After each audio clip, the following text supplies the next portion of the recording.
Bem, pessoal, na nossa última aula, nós trabalhamos aí a questão da Resolução 564, né, de 2017, onde a gente viu aí o capítulo 1, que ele fala dos direitos, o capítulo 2, dos deveres, o capítulo 3, sobre as proibições, que é o nosso CEP aí, o nosso Código de Ética. E daí começamos o capítulo 4, que fala sobre as infrações e penalidades. Nós vimos a questão, né, das penalidades. Nós temos 5 penalidades: advertência verbal, multa, censura, suspensão e cassação do exercício profissional. Só relembrando para vocês que a advertência verbal e a multa, só quem sabe é o profissional. Não são penalidades que são divulgadas, né, ao contrário da censura, da suspensão e da cassação, que são penalidades que são divulgadas nos jornais, nas revistas do sistema COFEN-COREM. A penalidade da suspensão, ela é informada, né, no vínculo empregatício, no local de trabalho, e a única que o COFEN executa é a cassação do exercício profissional. As demais, multa, censura, suspensão e advertência verbal, quem faz isso é o COREM. Né? Quem executa essas penalidades são o COREM, tá bom?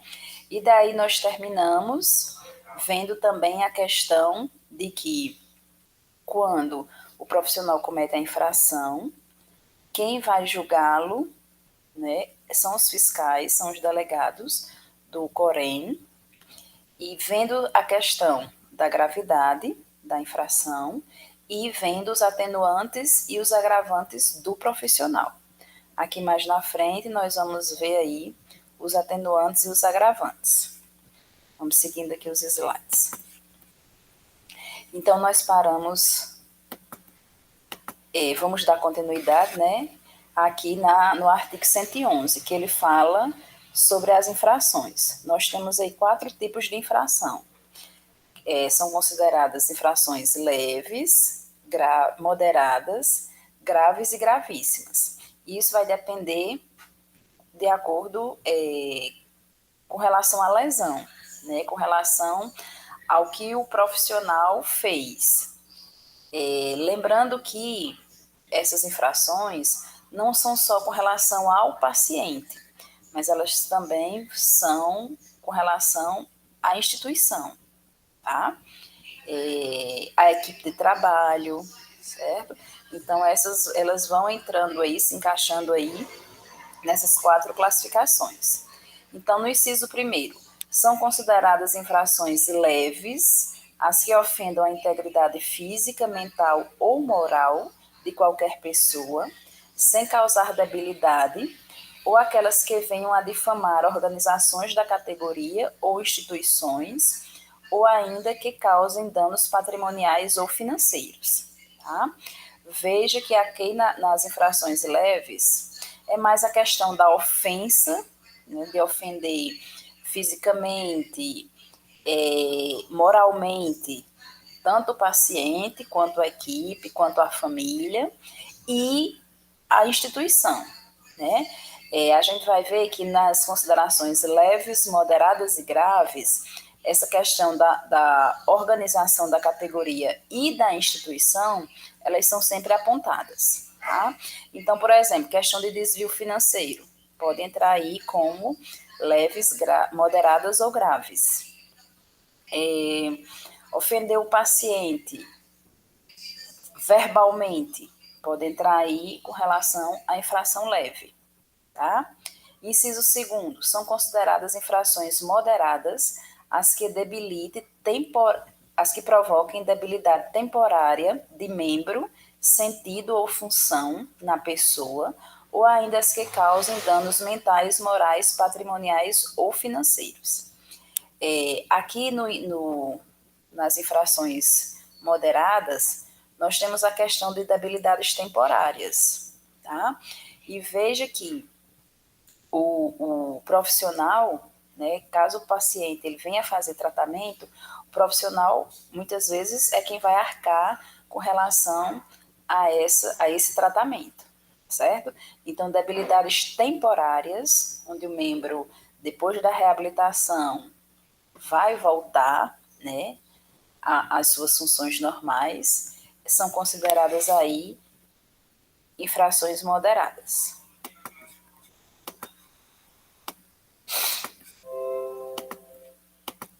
Infrações graves que provocam perigo de morte, debilidade permanente de membro, sentido ou função, dano moral irremediável na pessoa ou ainda cause danos mentais, morais, patrimoniais ou financeiros. Aqui a gente já diferencia a infração moderada da infração grave, porque na infração moderada nós temos debilidade temporária de membro, sentido ou função. Já na grave, nós temos debilidade permanente de membro, sentido ou função, certo? E o inciso 4 são consideradas infrações gravíssimas as que provoquem a morte, debilidade permanente do membro, sentido ou função e dano moral irremediável na pessoa, certo? Então, a gente fecha aí com as nossas 4 infrações, com essas 4 classificações das infrações, tá? Só relembrando que quem classifica essa questão das infrações são os fiscais do Corém, né? Vai depender, ele vai ver a questão do paciente ou da instituição, certo? E daí vem a questão de abrir o inquérito. No caso, o COFEM dá a penalidade, né? E o Corém fiscaliza, é isso? Não. O Corém, Heloísa, ele também pode penalizar, né? Das 5 penalidades que tem no nosso código, a única que é executada pelo COFEM é a cassação. As demais são executadas pelo Corém, tá? Então, advertência verbal, multa, censura e suspensão são executadas pelo Corém. Mas o inquérito ele é aberto no Corém do estado em que o profissional é inscrito. Aí, caso o Corém analise, né, ele vai fazer todas as análises, e caso ele chegue à conclusão que o profissional vai ser cassado, aí ele envia as informações para o COFEM, para que o COFEM analise e realmente casse ou não o profissional. Certo? Certo, entendi agora. Ótimo. Pronto. Aí, quando o Corém ele analisa, né, a questão das infrações, aí ele também analisa com relação ao profissional as circunstâncias atenuantes e as circunstâncias agravantes. Aí aqui no artigo 112, nós temos as circunstâncias atenuantes. O que seriam atenuantes? É que vem melhorar, né, a situação do profissional, é que vem minimizar a situação do profissional diante da infração. Então, no item primeiro, tem aí, ter o infrator procurado, logo após a infração, por sua espontânea vontade e com eficiência, evitar ou minorar as consequências do seu ato. Então, o profissional que cometeu a infração, né, ele mesmo vai observar que cometeu a infração, vai informar que cometeu essa infração, para que providências sejam tomadas, né? Então, por livre e espontânea vontade, ele faz isso. Isso é um bom atenuante, né? Porque ele pode, se for uma debilidade temporária, então ele já pode fazer algo pelo paciente, né? De forma mais rápida. Ter bons antecedentes profissionais, né? Ele já ser conhecido como um bom profissional, como aquele profissional íntegro, que nunca cometeu penalidades, né? Que nunca cometeu outras infrações. Realizar atos sob coação ou intimidação ou grave ameaça e realizar atos sob emprego real da força física, né? Quer dizer isso, que muitas vezes o profissional ele pode estar cometendo uma infração porque ele está moralmente, né, sendo coagido a fazer isso, né? De acordo com a hierarquia, né, ele está vendo lá o erro e ele está se omitindo a falar a verdade, certo? Ter confessado espontaneamente a autoria da infração, ter colaborado espontaneamente com a elucidação dos fatos, né? Quer dizer, toda vida que ele foi chamado ao Corém, toda a documentação, a questão das testemunhas, então ele sempre esteve presente, ele sempre ajudou em todo o inquérito, ele sempre foi participativo em todo o inquérito, tá? Isso é um bom atenuante, porque em nenhum momento ele se negou a levar provas, ele se negou a levar testemunhas, então ele estava sempre presente quando chamado ao Corém devido ao inquérito que foi aberto, certo? Isso são bons atenuantes.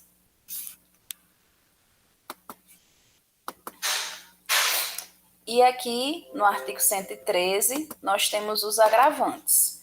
O que seriam esses agravantes? O que vem piorar a situação do profissional, né? Então, digamos assim, que o Corém vai analisar as infrações, né, vai classificar naquelas 4 infrações, analisou os atenuantes, que é um ponto positivo, né, e agora vai analisar os agravantes, que é o que vem piorar a situação daquele infrator, piorar a situação daquele profissional. Então, ser reincidente. O que é ser reincidente? É que ele já cometeu outras infrações, é que lá no histórico dele, dentro do Corém, ele já foi penalizado, né? Então, como eu falei para vocês, mesmo que a gente transfira de um Corém para outro, mas as nossas informações, elas vão junto.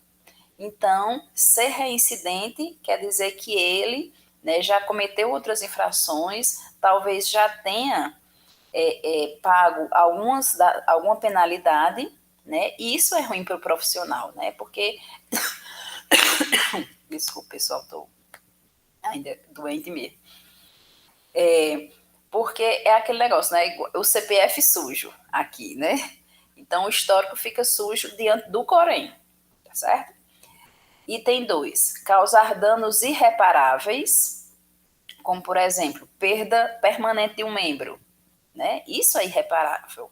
Isso é ruim para o profissional, porque foi uma lesão permanente no seu paciente.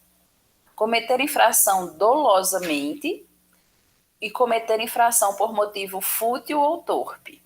O que é dolosamente é cometer infração causando dor, né, lesionar o paciente causando dor e sabendo que está causando dor para o paciente.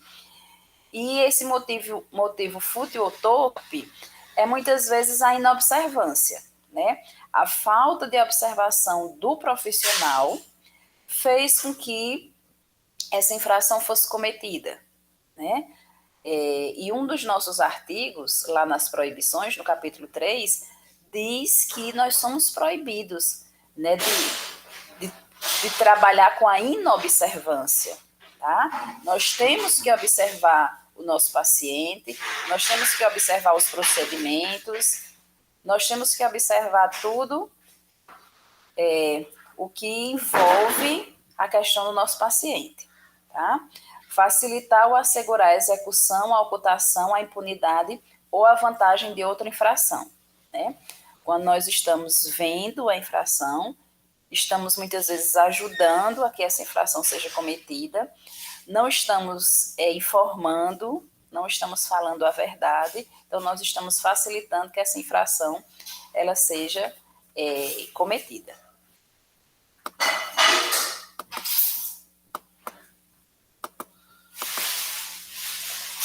Aproveitar-se da fragilidade da vítima, né? A gente sabe que o nosso paciente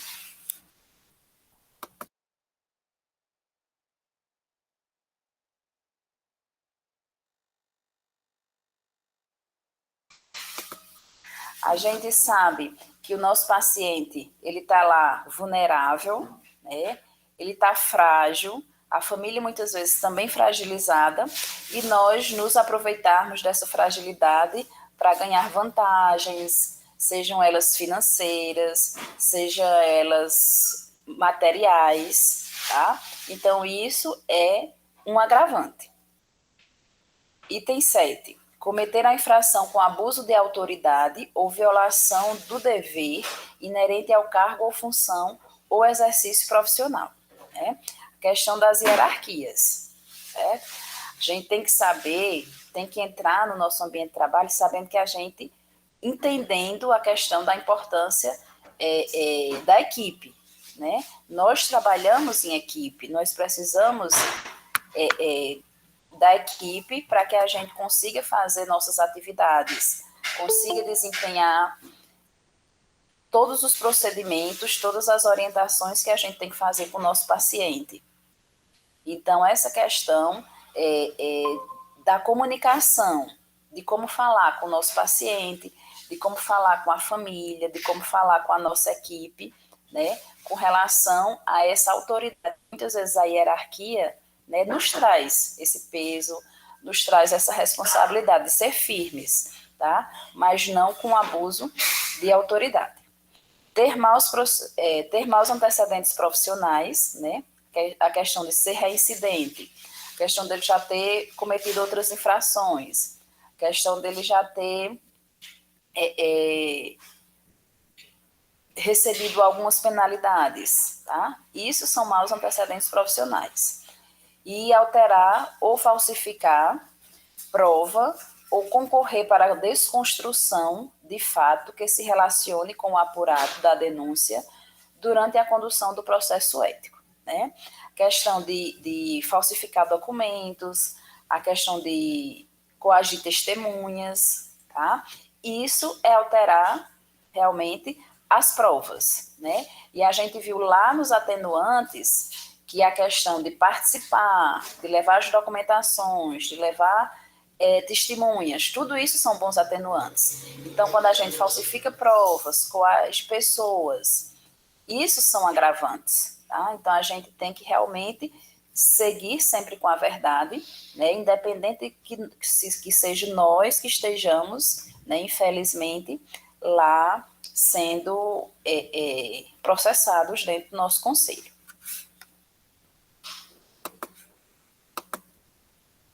E aqui nós temos o artigo 114, né, que é onde a gente encerra aqui a resolução 564, onde ele diz que as penalidades previstas nesse código somente poderão ser aplicadas cumulativamente quando houver infração de mais de um artigo, né? Então é aquilo que a gente até já viu em sala de aula e que às vezes, né, o aluno pergunta: então se cometer isso, vai receber essa penalidade? Se cometer essa infração, vai receber essa penalidade? Né? Na verdade, né, o inquérito ele é aberto. Então, vai se analisar as infrações, classificando aí em leves, graves, moderadas e gravíssimas. Né? Vai se analisar os atenuantes e os agravantes do profissional. Depois que se analisar tudo isso, né, também escuta-se as testemunhas, analisa-se provas documentais, daí que vai se enquadrar o profissional aí em alguma das 5 penalidades, tá? E também o profissional ele pode ser absolvido, tá? Não entrar aí em nenhuma das penalidades, ser considerado inocente, certo? Tranquilo, pessoal, com relação aí à resolução 564? Até aí, sim. Pronto. Aí aqui, acho que foi a Heloísa que falou, né? A gente encerra a resolução 564, né? Porque nós já tínhamos trabalhado em sala os capítulos 1, 2 e 3. Só um minutinho aqui, viu, pessoal, que eu vou trocar de canto.